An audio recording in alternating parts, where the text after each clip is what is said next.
श्री कुंज बिहारी श्री हरिदास। तो आज हम यहाँ पर आए हैं गणेश जी के पास। तो सबसे पहले गणेश जी को तो प्रणाम करेंगे, लेकिन जो मेन आज हमारा आने का यह मकसद है वो है कि आप सभी को मुझे एक इन्फॉर्मेशन देनी है, एक जानकारी देनी है और एक चीज़ आपको बतानी है कि गोपाल जी की सेवा किस तरीके से की जाती है।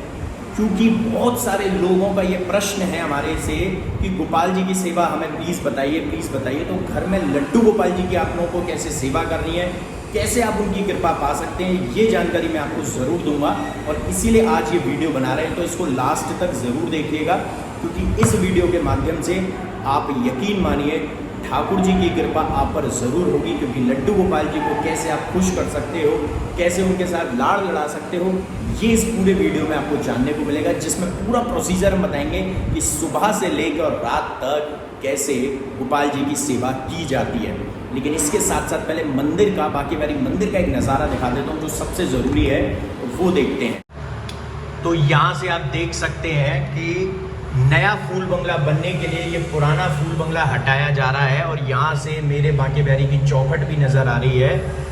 और ये फूल बंगला बढ़कर नया फूल बंगला, पुष्प बंगला तैयार होगा बिहारी जी का शाम के लिए।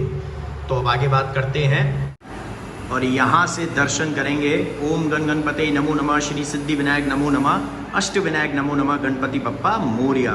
तो गणेश जी महाराज के दर्शन के बाद तो गणेश जी महाराज को प्रणाम कर लिया है, हमने उनके दर्शन कर लिए हैं और बिहारी जी मंदिर के दर्शन कर लिए और बिहारी जी को भी प्रणाम कर दिया है कि ताकि जो आगे हम वीडियो बना रहे हैं उस पर ठाकुर जी की कृपा बनी रहे।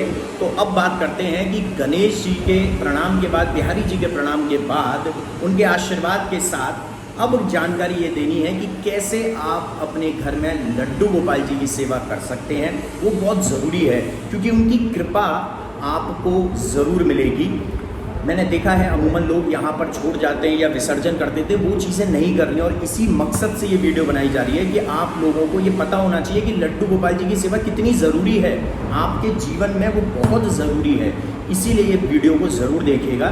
तो सबसे पहले जब भी आप उठते हैं, या अगर मैं अपना एग्जांपल देता हूँ, तो जब भी हम उठते हैं तो उठने के बाद स्नान ध्यान सब कुछ करने के बाद जब हम ठाकुर जी के जहाँ भी हमने कक्ष बना रखा हो, उनका बेडरूम हो, उनका जो रूम है ठाकुर जी का, लड्डू गोपाल जी का जो हमारे घर में है, उस जगह एंटर करेंगे।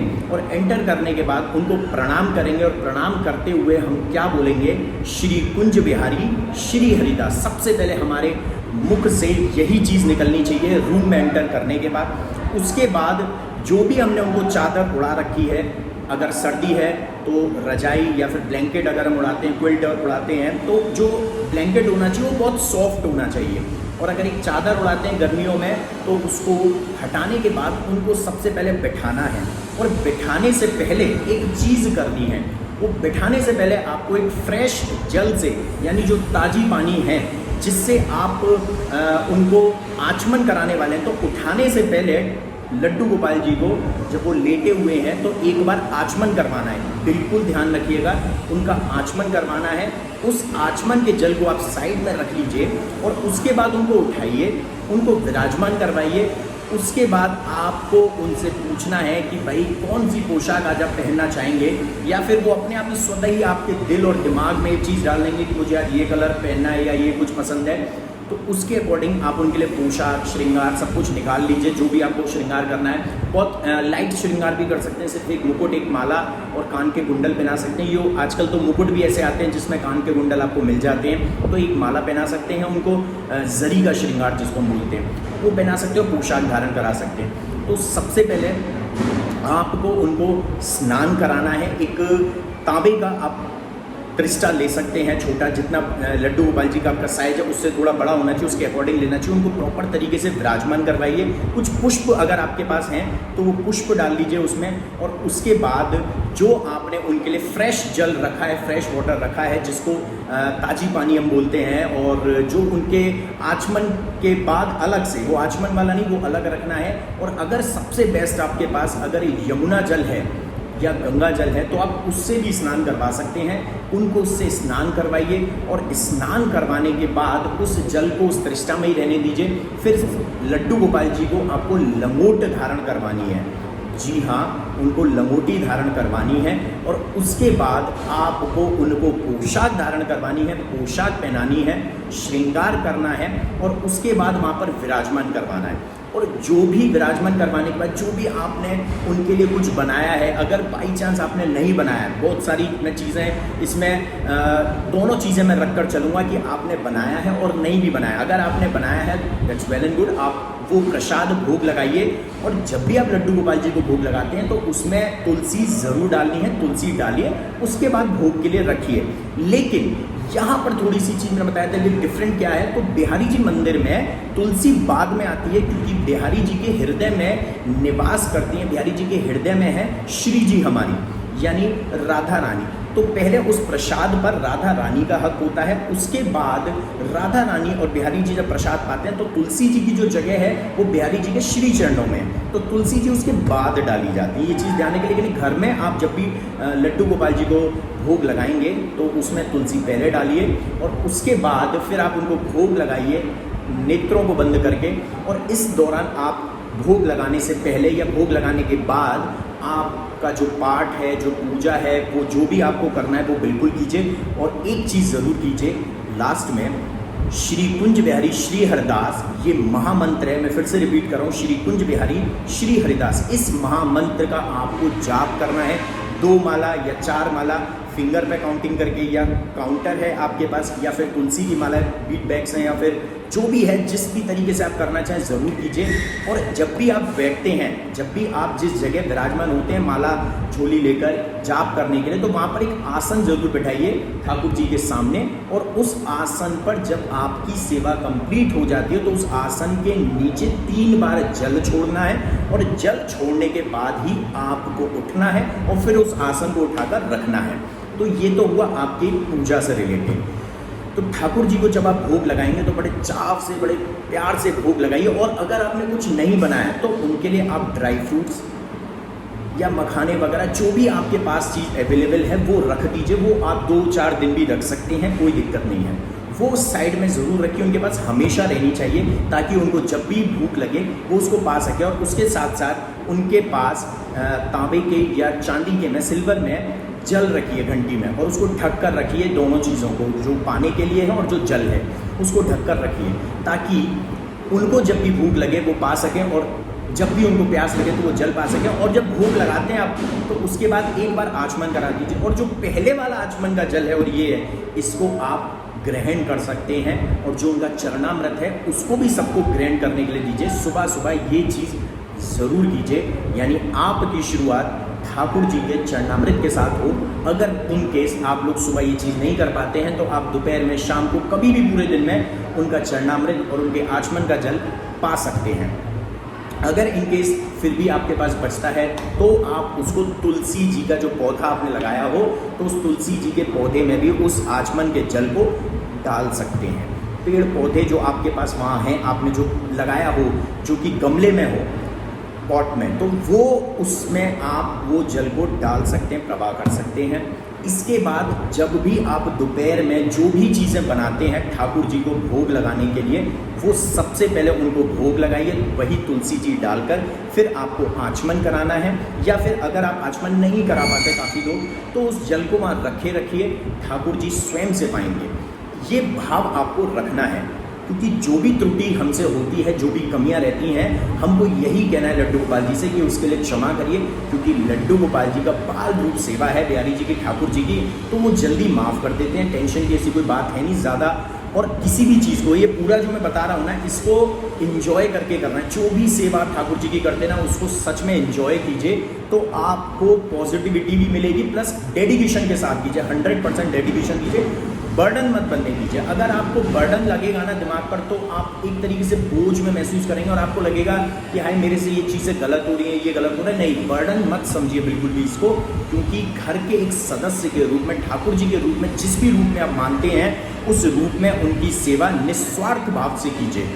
इसके बाद दोपहर को शयन कराने के लिए आप चाहें तो उनको सिर्फ और सिर्फ मुकुट और माला उतार सकते हैं, और मुकुट और माला उतारने के बाद उनका दोपहर में शयन करा सकते हैं। आप सुबह और शाम दीपक जला के आरती भी कर सकते हैं। और आरती अगर आपको और कोई चीज़ नहीं मिलती है तो आप बांके बिहारी जी की आरती करिए, उससे बेस्ट कुछ भी नहीं है।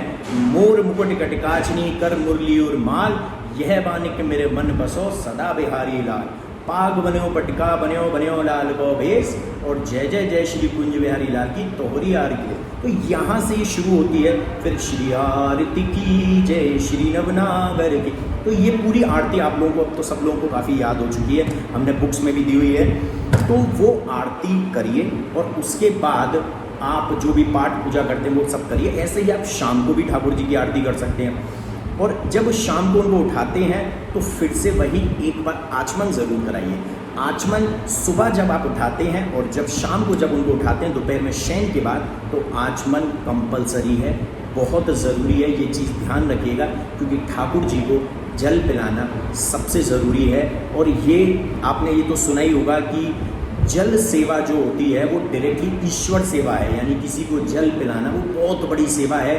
तो स्वयं अगर हम ठाकुर जी को जल पिला रहे हैं तो भाई उससे बड़ी कोई और सेवा नहीं हो सकती, नहीं हो सकती, नहीं हो सकती। इसके बाद आप शाम को उनको फिर से कुछ भोग लगाइए, और रात्रि में जब आप शाम को आरती वगैरह कर दी, जब रात्रि में शयन कराते हैं तो प्रॉपरली शयन कराना है। जो पोशाक आपने धारण कराई थी उस पोशाक को हटा के उनके नाइट वियर्स कुछ भी बना सकते हैं। घर में आजकल सब चीज़ें इजीली बन जाती हैं, और अगर नहीं होती है तो एक चादर लपेट सकते हैं उन पर, और फिर उसके बाद एक और चादर उनको उड़ाने के लिए लगा सकते हैं। और जो नीचे आपके गोपाल जी के नीचे जो गद्दा होगा ना, वो चादर होगी, वो बहुत सॉफ्ट होनी चाहिए, ताकि उनको पूरे दिन कहीं भी हल्का सा पेन फील ना हो, महसूस ही ना हो। वो बहुत सॉफ्ट चीज़ें होनी चाहिए। जो भी ठाकुर जी के लिए चीज़ें यूज़ करिए वो सॉफ्ट कीजिए। आप जो भी ड्राई फ्रूट्स प्रसाद लगाते हैं उसको 2, 3, 4 दिन जब भी आप चेंज करते हैं वो खुद पाइए। तो आपने जो प्रसाद भोग लगाया उसको खुद पा लीजिए, और इसके बाद आप जब रात्रि में उनको शयन कराते हैं तो वो वस्त्र उनके लिए जो आपने नाइट वियर्स बनाए हों वो पहनाइए वस्त्र, या कुछ भी नहीं तो चादर भी लपेट सकते हैं जैसा हमने बताया। इसके बाद प्रॉपर शयन कराना है, उनको चादर उड़ानी है, और आचमन कराकर ही शयन कराना है, फिर से आचमन कराना है।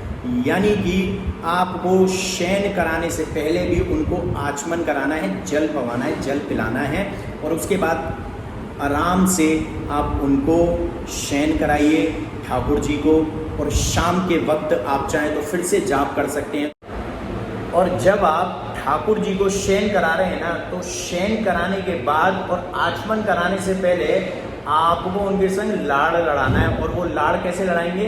वो लाड़ लड़ेगा उनकी इत्र की मालिश से, यानी इत्र की मालिश कीजिए, और बड़े बड़े प्यार से, बड़े प्रेम पूर्वक, बड़े सॉफ्टली, बड़े धीरे धीरे, आराम आराम से, सॉफ्टली हाथों से, हैंड से, उनकी फिंगर्स के, अपनी फिंगर्स को यूज़ करके उनकी इत्र की मालिश कीजिए और उनसे लाड़ लड़ाइए।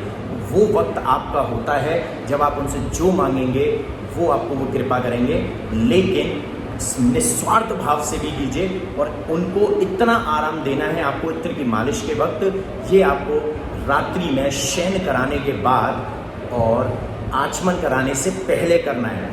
बिहारी जी में जो इत्र की मालिश होती है वो सुबह जब उनको उठाते हैं, जब स्नान कराते हैं, स्नान के बाद भी उनको पोशाक धारण कराने से पहले इत्र की हल्की हल्की मालिश होती है। आप चाहें तो ठाकुर जी को, अपने लड्डू गोपाल जी को तब भी कर सकते हैं और रात्रि में भी कर सकते हैं। तो रात्रि में जब शयन कराएंगे ना तो इत्र की मालिश कीजिए, उनको भजन सुनाइए, उनके संग लाड़ लड़ाइए और अपनी मनोकामना उनके सामने रख दीजिए। तो जब रात्रि में शयन करा दिया, यहाँ पर होती है आपकी सेवा कंप्लीट। और बहुत सारी चीज़ें ये हैं इसमें ऐड ऑन आप कर सकते हैं कि जब भी कुछ फेस्टिवल्स वगैरह कुछ पड़ता है तो आप उनके लिए कुछ भी पकवान घर में बना सकते हैं, या मार्केट से भी कुछ मिठाई भोग लगाने के लिए ला सकते हैं। और एक सवाल था खीर के रिगार्डिंग लोगों का भी, तो मैं एक चीज़ बता देता हूँ कि एकादशी पर गोपाल जी को भी खीर भोग इसलिए नहीं लगाई जाती है कि इसलिए नहीं कि गोपाल जी का फास्ट होगा, व्रत हमारा है और चावल का भोग नहीं लगता है एकादशी के दिन, तो उसको पाएगा कौन, इसीलिए चावल भोग मत लगाइए। लेकिन उसके एकादशी के अलावा आप उनको दूध भात घर में बनाकर, अदौटा बनाकर, या कुछ भी मीठा बनाकर, लड्डू बनाकर उनका भोग लगाइए।